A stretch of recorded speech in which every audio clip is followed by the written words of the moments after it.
ये सब होने के लिए क्या होना ज़रूरी है रज़ा हारून साहब, वो बताइएगा। और साथ में ये सवाल भी ले लें कि 2019 में बिलावल भुट्टो प्रोटोकॉल के साथ कोट लपकत जेल गए, कायरा साहब और मुस्तफ़ा नवाज़ खोकर साथ गए, उन्होंने नवाज शरीफ की तिमारदारी भी की, फिर सहाफ़ियों से गुफ्तगू भी की, तब भी वही जेल मेनू था, जॉब है। अब कोर्ट ऑर्डर भी नहीं माना जा रहा, ऐसा क्यों किया जा रहा है? कोई दरमियान का रास्ता निकालें। पॉलिटिकल कंपैरिजन्स भी अब तो काम नहीं आते, साफ पता चलता है कि खुली लड़ाई है, आप लोग को करना चाहिए कुछ। नहीं खैर वो करना तो रियासत को चाहिए, मुझे क्या करना है। देखें एक बात मैं आपको बताऊं, ये बात आपकी बिल्कुल दुरुस्त है कि जब रूल्स को बेंड करना होता है रूल्स बेंड हो जाते हैं, जब रूल्स को बेंड नहीं करना होता तो फिर रूल्स की इम्प्लीमेंटेशन बहुत स्ट्रिक्ट लेटर एंड स्पिरिट हो जाती है। तो ये तो तमाम चीजें वो सहूलत है जो कि आपकी आपकी पॉलिटिकल, अब देखिए ना, जहाँ पॉलिटिकल स्पेस गवर्नमेंट ने देनी है या दीगर जमातों ने देनी है, वहीं अपनी पॉलिटिकल स्पेस पीटीआई ने बनानी है। पीटीआई की तरफ से भी जो पॉलिटिकल स्पेस बन रही है वो अपोजिशन की बन रही है, जो जिस तरीके से वो अपोजिशन की सियासत कर रहे हैं, और जो खासतौर पे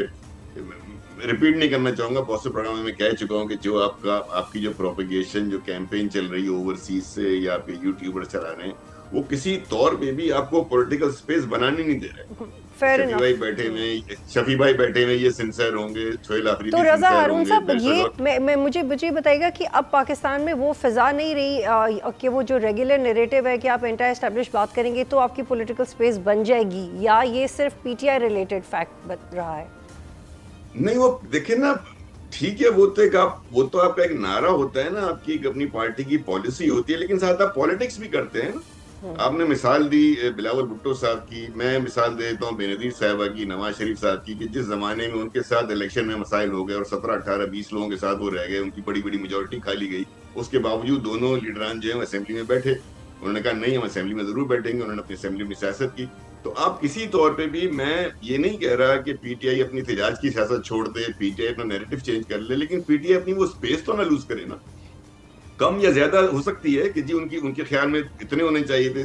लेकिन थोड़ी सी भी स्पेस को उनको यूटिलाइज प्रॉपरली करना चाहिए। अभी आज मैं टीवी पे देख रहा था कि इनके लीडरान कौर साहब वगैरह, असद कैसर साहब और दीगर लोग जाके स्पीकर से मिले हैं ना, तो ये चीजें हैं, ये पॉलिटिकल इनको चाहिए कि साइड बाय साइड अपनी पॉलिटिकल काम करते रहे। लेकिन एक प्रॉब्लम जो मैं देख रहा हूँ, जो मुझे नजर आ रही है पीटीआई के अंदर, और वो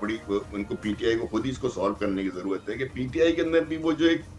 मरकजी लीडरशिप के रोल का और उनकी अफादियत का मामला होता है, या उनकी कॉम्पिटेंस या उनकी सियासी समझबूझ का मामला होता है, वो बहुत कमजोर है। इसीलिए जो रिलायंस है वो पार्टी से बाहर है। सैयद अहमद रजा साहब के साथ रहा, साहब हामिद रजा साहब के साथ रहा, फिर उसके बाद अचकजई साहब के साथ है, फिर उसके बाद अल्लामा राजे नासिर अब्बास साहब के साथ है। 26वीं तरमीम हमने देखा कि ये पूरी पार्टी जाके मौलाना फजल रहमान साहब के साथ बैठ गई। तो ये जो उनकी अपनी पार्टी की सेंट्रल लीडरशिप की कोई मुशावरत, कोई पॉलिसी, कोई डिसीजन मेकिंग, कोई कॉम्पिटेंस सवाल है, वो बहुत बड़ा सवालिया निशान है। अब इसके साथ साथ मैं चाहता हूँ कि कम से कम चले, ठीक है जी, अगर ये पॉलिटिकल स्पेस बननी चाहिए, साथ साथ एक सीनियर रहनुमा शाह महमूद कुरैशी साहब भी है ना, तो अगर वहां जाके भी मुलाकात कर ली जाए, कुछ हिदायत वहां से भी ली जाए, तो एक पॉलिटिकल जो है वो अपने आप को वसी लेकर चलते हैं। सब्सक्राइब करें और बेल दबाएं ताकि कोई खबर रह न जाए।